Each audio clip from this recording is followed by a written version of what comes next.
Well, good Tuesday, everyone. If you're starting your day with a morning devotion, I hope your day goes well. If you're finishing the day and the day is all done, I hope the day has gone well for you, and I hope you have a good night's rest. But a little devotional thought, a story or two from my life that perhaps will help you and give you something to reflect on. So let me share a little bit. When I was a kid growing up, we didn't have a lot of money. My dad had a stable job, a good job, but we didn't have a lot of money.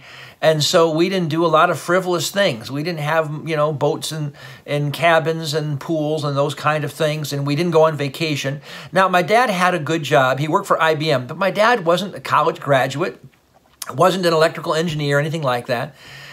Some of you have heard me share the story. He came back from World War II, bagging groceries in a little grocery store in a small town in Pennsylvania. And you heard about this company that was building a big plant and going gangbusters in Endicott, New York. That company was IBM.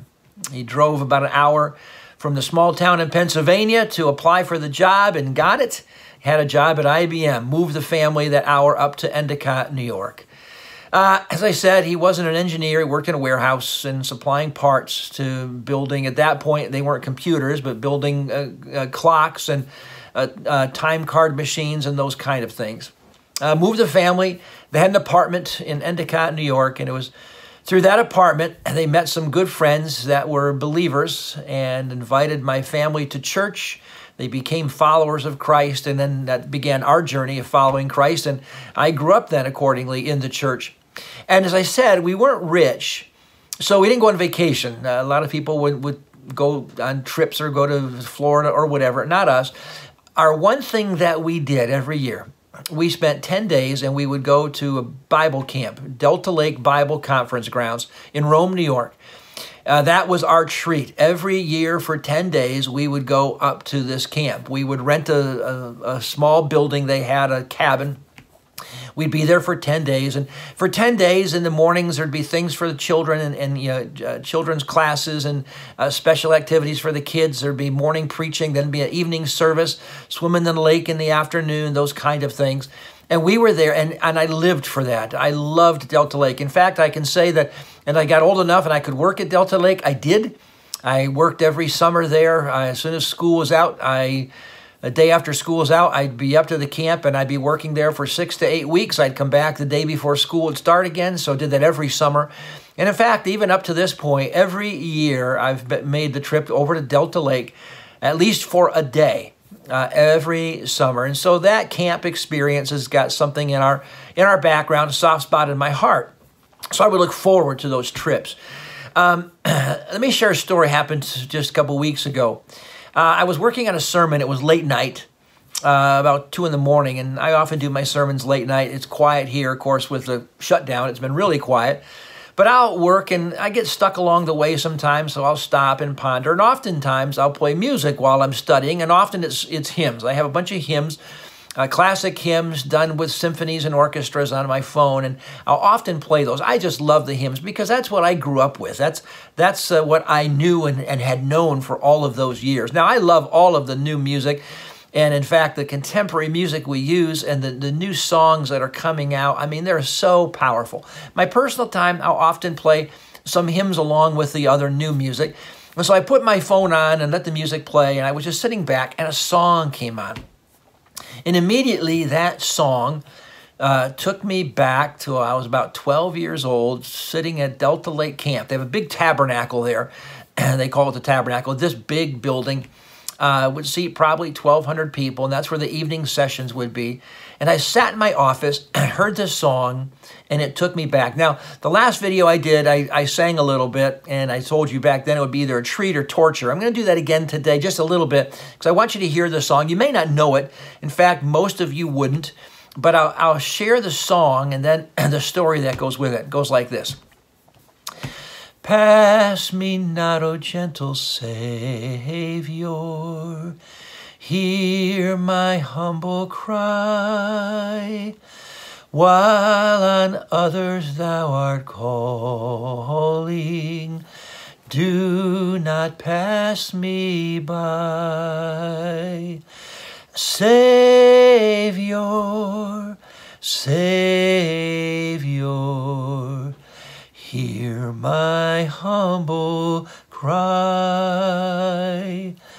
While on others thou art calling, do not pass me by. So that's the song. You might know it, you might recognize it. Chances are not, but let me tell you the background. I heard that song playing on my phone that night, and I was taken back to being 12 years old. I could see myself seated in the very seat in that tabernacle. When the evening service was done, the evangelist was complete, and they sang that song, Pass Me Not, O Gentle Savior. And I immediately remember the many, many times that I was at that camp where God met me in a very special way, where God challenged me, where God called me. In fact, it was hearing that song in one of those nights where I felt God calling me to ministry. And he said, that's what I want you to do. And I was young. I was middle school. And I had that sense of God in my life. Now, I couldn't have possibly known way back then or thought about the fact that even back then in those moments, God was preparing me for today. God was teaching me, preparing me. He was meeting me in certain ways so that I would begin to learn a pattern, and that is that whenever I needed him, he was always faithful and trustworthy, that he would meet me in any moment. When I was having that night in the office, one of the things I was struggling with is with the whole COVID-19 thing and the lockdown, the fact that the world's changed, it's going to not be the same, and I wasn't liking it. I wasn't worried, I wasn't scared, but there was this unsettled nature inside of me, this unsettled sense of just the way things were. And immediately, God transported me back to a moment where I had this incredible sense where God said, Scott, I have this. I've got this.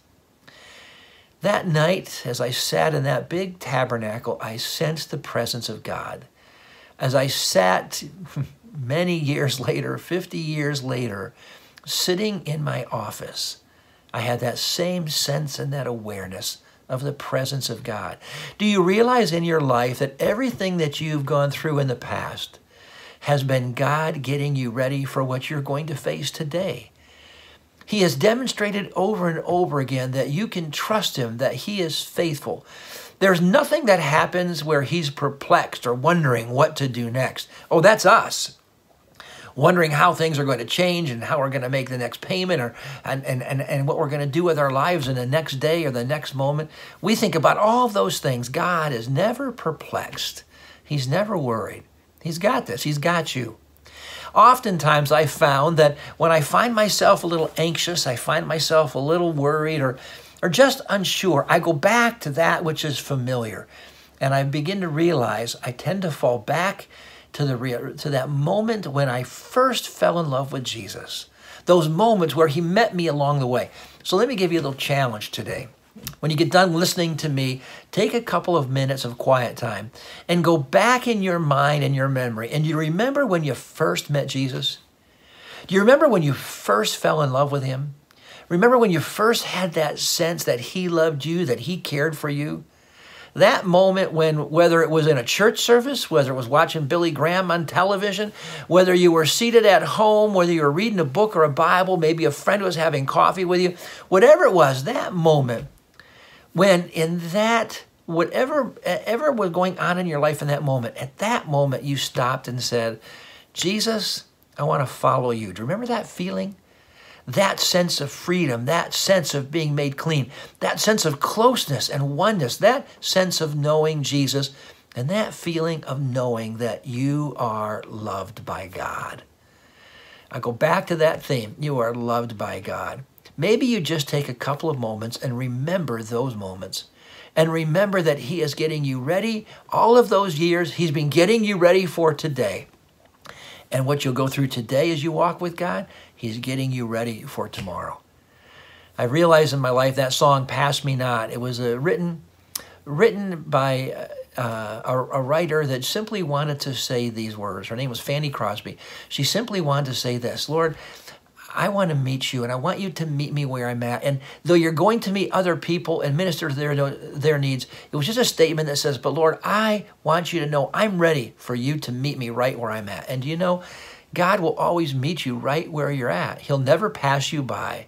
He will always minister to you, care for you, and meet your need. He'll meet your need today, and he'll meet your need tomorrow. Think about that. Have a couple of moments with God where you reflect about when you first fell in love with Jesus, and maybe offer a prayer and say, hey, Lord, keep that feeling alive and new in me every day as we walk through life together. Hey, God bless you. Hope you have a great day, or I hope you've had a great day. We'll talk to you again. See ya.